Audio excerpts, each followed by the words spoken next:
अस्सलामुअलैकुम नाज़रीन, परवाज़ न्यूज़ सां गॾु मां आहियां ज़ोया मल्ला। सकरन मां रिपोर्ट शेयर कंदा हलूं रिपोर्टर राजकुमार रोड जी।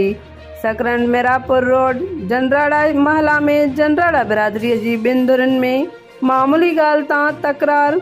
मामनि ऐं भाणेजनि में झेड़ो, कुहाड़ियूं ऐं लोही सिरूं लॻण करे 8 ॼणा सख़्त ज़ख़्मी थी पिया, जिन खे तालका अस्पताल आंदो वियो। ज़ख़्मियुनि में हिकु दुरलालू विजयपुरन विनोद रूपो ॿई धुर में ज़ख़्मियुनि धेरो नथू भोजूमल शामिल आहिनि, जिन खे तबई इमदाद ॾियण खां पोइ ॻणती जोगी हालत में नवाबशाह अस्पताल मुंतक़िल कयो वियो।